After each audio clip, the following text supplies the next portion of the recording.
बिस्मिल्लाहिर्रहमानिर्रहीम। अस्सलाम वालेकुम नाज़रीन कराम, मैं हूं मखदूम शहाबुद्दीन और आप देख रहे हैं मेरा फेसबुक और यूट्यूब चैनल।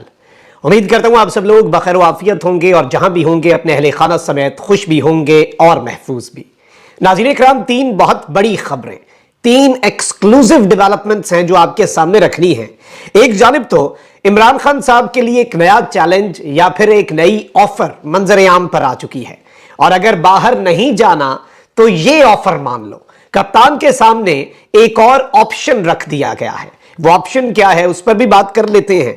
जबकि दूसरी जानिब प्रैक्टिस एंड प्रोसीजर बिल पर जो समाअत हुई है, आज जस्टिस काजी फाइज ईसा ने फैसला सुनाना था, लेकिन इस समाअत में जो अहवाल है और किस तरह से दो जज साहिबान ने इस केस को गले से पकड़ा है, एक जानिब तो जस्टिस मुनीब अख्तर और दूसरी जानिब जस्टिस आयशा मलिक साहिबा, ये बड़े दिलचस्प डेवलपमेंट्स हैं जो आज इस केस के अंदर हुआ है और जिस तरह से ये केस चला है, ये पूरी की पूरी समाअत का जो एक क्रक्स है और किस तरह से कौन कहां पर है, ये चीजें समझना ज्यादा जरूरी है। कौन कहां पर खड़ा होकर किस तरह से खेल रहा है, ये भी हम आपके सामने रखेंगे। जबकि दूसरी जानिब नून लीग ने ताकतवर हलकों को एक बहुत बड़े इम्तिहान में डाल दिया और वो कहा जाता है ना कि रस्सी जल गई मगर बल जो है वो नहीं निकला। तो वो जो नून लीग का एक बल है वो यूं लग रहा है कि नहीं निकला। और फैजाबाद धरना केस जो कि ऑलरेडी सुप्रीम कोर्ट के अंदर है, जिसमें पाकिस्तान के इदारों को कह दिया गया है काजी साहब की तरफ से कि रिपोर्ट बनाएं कि आपने क्या कार्रवाई की, उनकी रिपोर्ट बनाने से पहले ही नून लीग ने ताकतवरों को दिया है बहुत बड़ा सरप्राइज। इसके साथ कुछ और बड़ी अहम पॉलिटिकल हैपनिंग्स भी हैं, वो भी आपके सामने रखनी है। अगर अभी तक आपने वीडियो को लाइक नहीं किया तो जरूर कर लें, क्योंकि हमारे चैनल्स को रिपोर्ट किया जा रहा है और उस असर को जाहिल करने के लिए जो कि हमारी आवाजबंदी के लिए एफर्ट्स किए जा रहे हैं, उन एफर्ट्स को नलिफाई करने के लिए आपके लाइक्स और कमेंट्स बहुत ज्यादा जरूरी हैं। सबसे पहले नाज़रीन इकराम मैं आपको यह बता दूं कि कुछ बड़ी अहम तरीन अपडेट्स भी हैं। एक जानिब तो साइफर केस की समाअत कल अडियाला जेल में होगी। वजारत कानून जो है उसने एनओसी जारी कर दिया है। इससे पहले साइफर केस की समाअत जो है वो होती रही है अटक जेल के अंदर, लेकिन अब अडियाला जेल के अंदर इमरान खान साहब जुडिशल रिमांड पर हैं, सजा उनकी खत्म हो चुकी हुई है, एक अंडर ट्रायल कैदी हैं, अब वो मुजरिम नहीं मुल्जिम हैं। और इमरान खान साहब के हवाले से क्योंकि जज साहब ने यह कहा था कि इमरान खान और शाह महमूद कुरैशी को पेश किया जाए क्योंकि ट्रायल शुरू हो चुका है अब, लेकिन अब इस सब के अंदर जो अहम नुक्ता है, जो इंपॉर्टेंट बात है, जो गौर तलब बात है, वो ये है कि जज साहब, मैंने उस दिन भी कह दिया था कि इन्होंने जेल ही मुंतकिल करनी है, इमरान खान को ये जेल से कैसे निकालेंगे। अब वहीं दूसरी जानिब साइफर केस जो है उसमें इमरान खान साहब की जो जमानत मंसूख हुई थी उस पर इस्लामाबाद हाई कोर्ट ने भी इन कैमरा समाअत करने के ऊपर फैसला महफूज रखा है। अब साइफर केस की समाअत इन कैमरा डिक्लेयर करने के लिए ऑफिशियल सीक्रेट एक्ट खुसूसी अदालत में एफआईए की जानिब से बाकायदा दरखास्त भी दायर हो चुकी है। मौक़िफ़ इख्तियार किया गया है कि ऑफिशियल सीक्रेट एक्ट के मुताबिक समाअत इन कैमरा होनी चाहिए। हसास मालूमात की वजह से अदालत इन कैमरा समाअत डिक्लेयर करे। इन कैमरा डिक्लेयर करने की दरखास्त पर भी समाअत कल जज अबुल हसनात मोहम्मद जुल्करनैन साहब जो हैं वो करेंगे। तो अब कल साइफर केस के ऊपर भी सबकी नजरें हैं। 9 केसेस के अंदर इस्लामाबाद हाई कोर्ट से खान साहब की जमानत बहाल हो चुकी है, लेकिन अब इसी केस के अंदर कहा यह जा रहा है कि इमरान खान साहब को सजा देना मकसूद है और उस दौरान फिर मजीद कुछ काम किए जाएंगे। इमरान खान साहब को दीगर केसेस के अंदर घेरा जो है वो बड़ा सख्त है और घेरा इसी तरीके से कसा जा रहा है और ये सारी चीजें ऑलरेडी हो रही हैं। अब यहां पर नाज़रीन इकराम मैंने जो आपके सामने तीन बड़ी खबरें अपने इब्तदाइये में रखी, अपने इंट्रो में रखी, अब जरा उनकी बात कर लेते हैं। आपको पता है कि नवाज शरीफ साहब जो हैं उन्होंने एक मौक़िफ़ अपनाया कि हमने जनरल बाजवा और जनरल फैज और कुछ साबिक चीफ जस्टिस और आने वाले चीफ जस्टिस इनका एहतसाब करना है। और नवाज शरीफ साहब के इस बयानिए के बाद जिसमें उन्होंने पाकिस्तान के मिलिट्री के साबिक आर्मी चीफ और साबिक डीजी आईएसआई के एहतसाब की बात की, उसके बाद शहबाज शरीफ की लंदन को दौड़ें लगी, नून लीग ने अपने बयानिए को रिव्यू किया, फिर उसके बाद इसहाक डार साहब की स्टेटमेंट के नवाज शरीफ साहब ने पूरा मामला अल्लाह पे छोड़ दिया है और नवाज शरीफ साहब मुल्क की खिदमत करेंगे, मुल्क की तरक्की के लिए अपनी तवज्जो मरकूज रखेंगे। और वहीं दूसरी जानिब फैजाबाद धरना केस जो है, नजर सानी का केस, वो काजी फाइज ईसा साहब ने 4 साल बाद लगा लिया। सब ने अपनी अपनी नजर सानी की दरखास्तें वापस ले ली। काजी साहब ने कहा यह तो ठीक हो गया, बंद गली में आ गए सब वो नजर सानी की दरखास्तें वापस लेके कि आप मेरे उस फैसले से इत्तफाक कर रहे हैं, तो अब जरा बताएं कि आपने क्या कार्रवाई की है। अब यहां पर यह भी इत्तलात है और कुछ सहाफियों ने यह रिपोर्ट किया जराए के मुताबिक कि इदारा जो है वो कहेगा कि हमने अपने लोग जो है उनके हवाले से तहकीकात की उनसे, और हमने जब उनसे तहकीकात की तो वो इसमें कसूरवार नहीं पाए गए। कागजी कार्रवाई कागज दे दिए जाएंगे, इंक्वायरी रिपोर्ट दे दी जाएगी सुप्रीम कोर्ट में, और उस वक्त की गवर्नमेंट के जो ऑर्डर्स हैं उन्हें ओबे किया गया था। यानी उस वक्त गवर्नमेंट तो आपको पता है कि नून लीग की थी। अब ये वो बारीक नुक्ता है जो समझने वाला है, और ये गौर तलब नुक्ता है, और यहां से गेम शुरू होती है। नून लीग ऑलरेडी जनरल फैज हमीद का और जनरल बाजवा, देखिए जनरल फैज हमीद के खिलाफ अगर उस दौर में कार्रवाई नहीं हुई तो वो कार्रवाई किसने करनी थी, अमल दरामद किसने करवाना था? फैज हमीद के खिलाफ कार्रवाई तो हो जाएगी, लेकिन किसने सुप्रीम कोर्ट के ऑर्डर्स नहीं माने? वो जनरल बाजवा थे अगर कार्रवाई नहीं की। और मेजर जनरल फैज हमीद के खिलाफ कार्रवाई का कहा गया, कार्रवाई ये हुई कि major general Faiz Hamid lieutenant general हो गए। लेफ्टिनेंट जनरल हुए तो उसके बाद वो DGI भी हो गए, उसके बाद वो कोर कमांडर पेशावर भी हो गए। ये सारा कुछ हुआ है ना।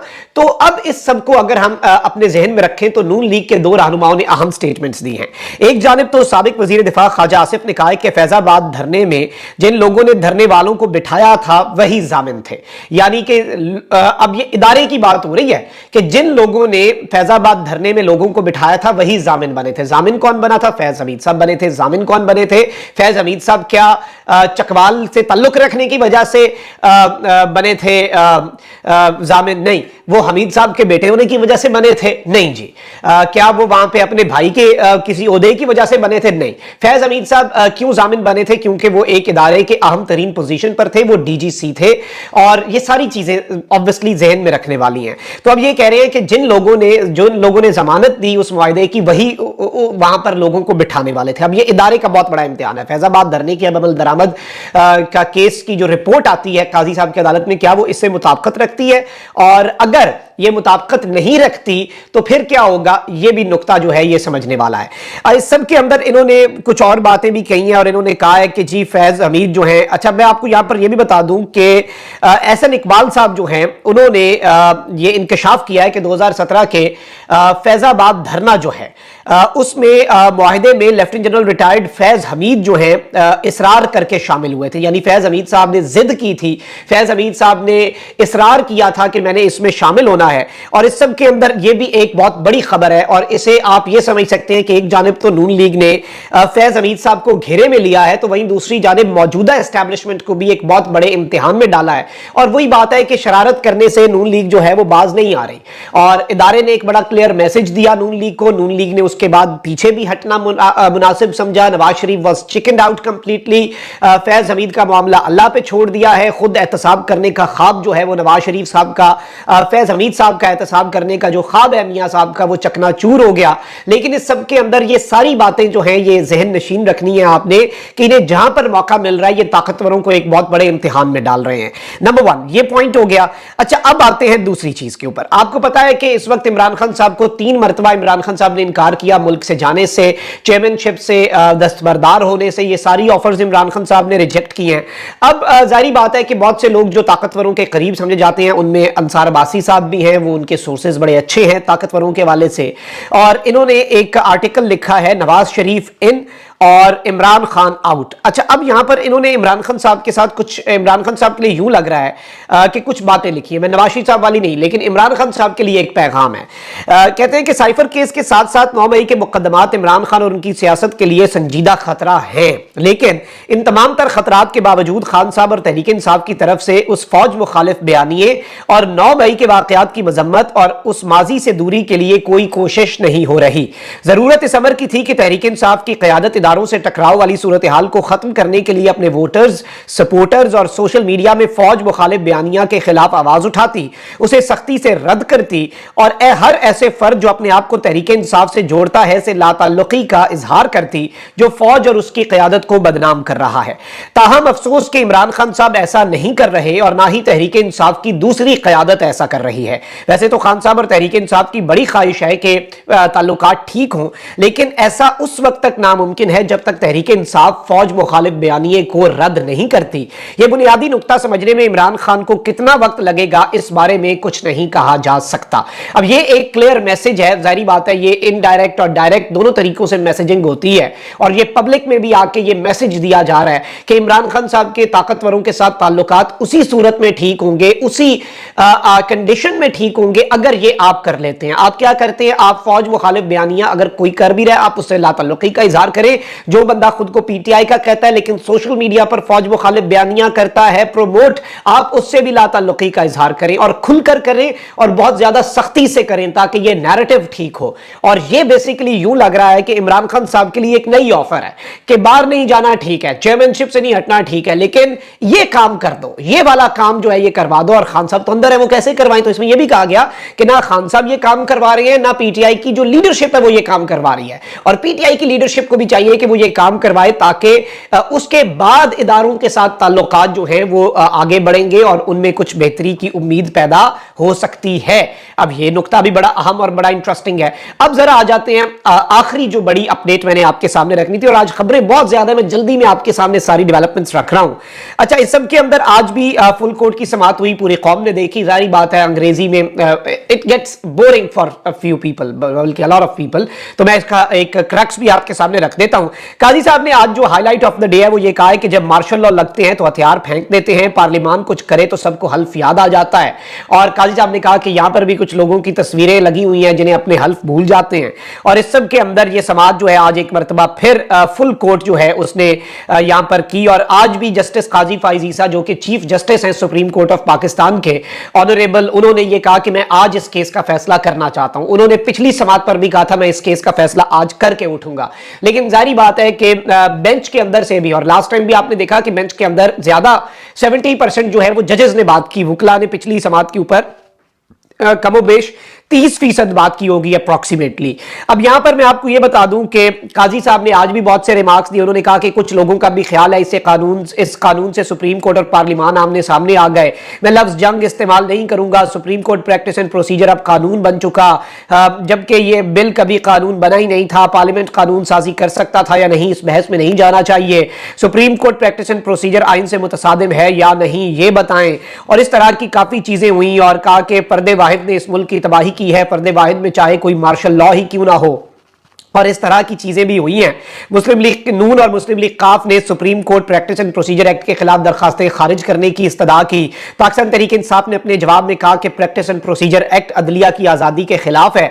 सुप्रीम कोर्ट रूल्स 1980 की मौजूदगी में अदालतें उज़्मा से मुतल्लिक पार्लियामेंट कानून साजी नहीं कर सकती। ये सारी चीजें हुई हैं। अच्छा, अब यहां पर मैं आपको यह बता दूं कि आज एक मरतबा फिर जस्टिस मुनीब अख्तर ने साबित कर दिया कि वो एक बेहतरीन कानूनी दिमाग हैं।